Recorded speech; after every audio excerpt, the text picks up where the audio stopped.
Hello and welcome to Joy News at 6. The news is live on Joy 99.7 and Hits 103.9 FM in Accra, in Kumasi on Love 99.5 FM, and over 30 affiliates across Ghana's 16 regions, including Jubilee Radio Keta, Saboba FM Saboba, A1 Radio Bolgatanga, and Sun City Radio. Get radio, TV, and online content on the myjoyonline.com interactive app for Android and iOS devices. Coming up, NDC's candidate in the Asin North Parliamentary by-election says the decision by the court to have his latest case held on a daily basis does not scare him. If they want me to see me in court every hour, which means I can't leave, they should give me a chamber to sleep there. I'm still going to stand strong and tall and fight for my people. Also in this package, the Speaker of Parliament, Alban Bagbin, is alarmed at the monetization of elections in the country. If they want me to see me in court every hour, which means I can't leave, they should give me a chamber to sleep there. I'm still going to stand strong and tall and fight for my people. Finance Minister Ken Ofori-Atta shows government is putting measures in place to advance macroeconomic stability. The implementation of the PCPEC aims to restore macroeconomic stability and debt sustainability and to support inclusive growth while protecting the vulnerable. We have details as he hints of structural reforms, including an increase in the budget of the school feeding program and the doubling of bi-monthly stipends to households under the LEAP program in business. Government expected to receive about $6.2 billion from its multilateral partners between 2023 and 2026. Details on the Joy Business Report. And later we'll tell you how an argument over popularity between Lord Kenya and music group Achiami led to the birth of the Ghana Music Awards. Achiami and Lord Kenya were backstage and they were arguing who was the most popular. So he came back, why don't we create a music awards or something?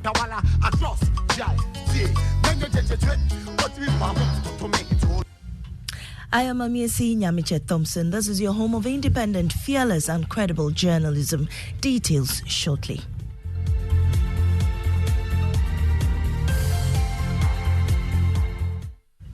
Now, NDC's candidate in the Asin North by-election, Gyakye Quayson, has described the schedule of hearings into the criminal case against him as a ploy by the executive to intimidate him. On February 12, 2022, the state charged Mr. Quayson with 5 counts: deceit of a public officer, forgery of a passport, knowingly making a false statutory declaration, perjury, and false declaration. The court, presided by Justice Mary Ekuyanzu, has announced that the case will be heard on a day-to-day basis beginning Tuesday, June 20.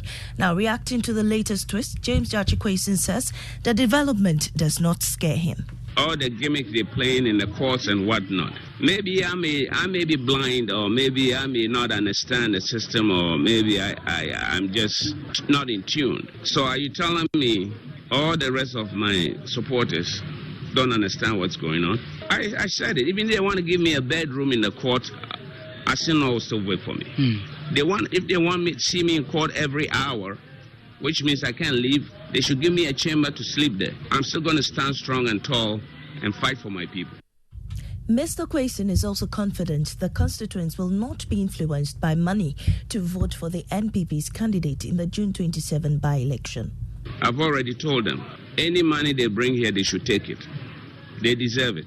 It is the money that they should be using to develop this place that they have kept for themselves. Even now, their eyes are open that if they don't do some development in Asin North, and they are not going to vote for them, and they want to bring some of the money to share among them, I'll tell my population, take it.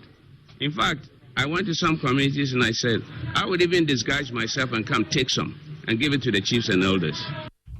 The Speaker of Parliament, Alban Bagbin, is meanwhile alarmed at the monetization of elections in the country. Addressing a public lecture on 30 years of parliamentary service in Tamale, the Speaker said the menace is eroding Ghana's democratic gains. Our elections have been turned into auctions, and the highest bidder is a winner of the day, in spite of the fact that vigilantism, hoodlums have been introduced into elections, and it's becoming a norm, in spite of the fact of the mismanagement of our resources and the deep systemic corruption in the country. I think we should all be committed that there is no turning back. What we can do together is to find ways and means of eliminating these vices in the system. You're Speaker of Parliament, Alban Bagbin. Now, Finance Minister Ken Ofori-Atta is hinting of structural reforms under the IMF program. Briefing the media about the latest on Ghana's program and government's ambitious growth agenda, Ken Ofori-Atta said the school feeding budget will be increased. He added that payment of bi-monthly stipends to households under the Livelihood Empowerment Against Poverty program will also be doubled. Ghana sought IMF assistance to support our PC PEG. The implementation of the PC PEG aims to restore macroeconomic stability and debt sustainability and to support inclusive growth while protecting the vulnerable. In line with our tradition of compassion and care for the underprivileged, we expect to strengthen social protection through increases in social spending to protect the most vulnerable and the poor from the impact of adjustment under the program. Finance Minister Ken Ofori-Atta there. Now, the National Youth Authority is alarmed at figures from the District Health Information Management that over 1,000 teenagers get pregnant annually in Ghana. Chief Executive of the authority, Pius Enamhajide, is worried the trend could result in school dropout and low quality of life for the young mothers and their children. He tells Joy News that steps are being taken to tackle the root cause of the problem. Teenage pregnancy and period poverty are very high on our agenda. I just reported that according to data we have received from the District Health Information Management System, on the average, about 1,000 young girls below the ages of 18 get pregnant every year. And this is according to the data from the District Health Information Management System.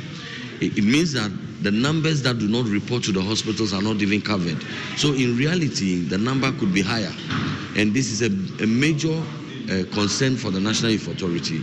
And we are discussing with our stakeholders the ways to resolve that. And despite government's many promises of ensuring floods do not continue to wreak havoc in flood-prone areas, some persons say they live in fear of the rains because every drop in their vicinity results in flooding, affecting their property and health, aside the emotional torture. Hannah Odami has been speaking to them in our feature series titled Floods of Trauma. It is time to deal with these poor drainage in our towns and cities, which leads to flooding during the rainy season. This sound of rain and its accompanying breeze sends many to sleep. For others, however, it is an announcement of despair. Because these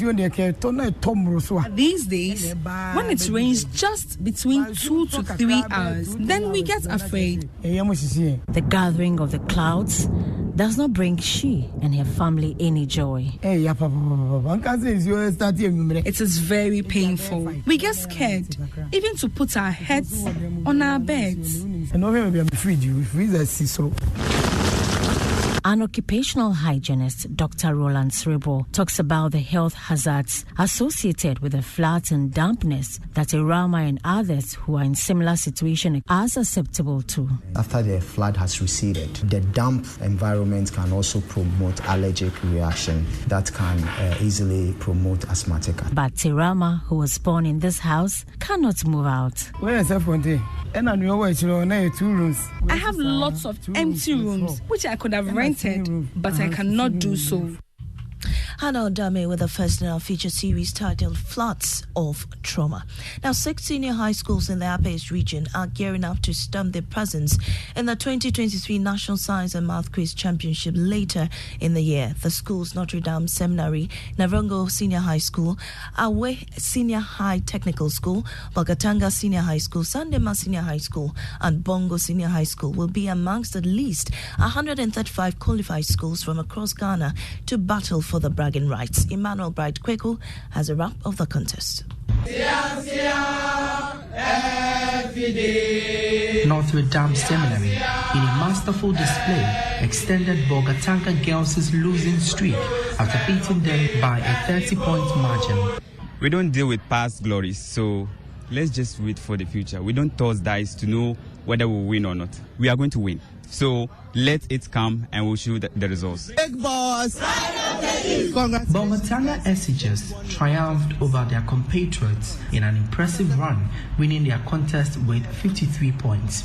NSMQ contestants, they are doing great, they are smart. It is right to say they work like robots. An argument backstage between hip life artist Lord Kenya and Achiami 24 years ago led to the birth of Ghana's Music Awards. Chief Executive Officer of Charterhouse, organizers of the annual event, Teresa Ayoade, said the argument between the two during a program in Kumasi led to ideas formation that will lead to the staging of the first event in 1999. Ghana Music Award was born through Agro because it was on that Agro platform that was taking musicians to various parts of the country. Yeah. I think at one of the, I think in Kumasi also, he had backstage Gyakye Quayson. At that time they were called Achiami. Achiami and Lord Kenya were backstage and they were arguing who was the most popular. So he came back, why don't we create a music awards or something?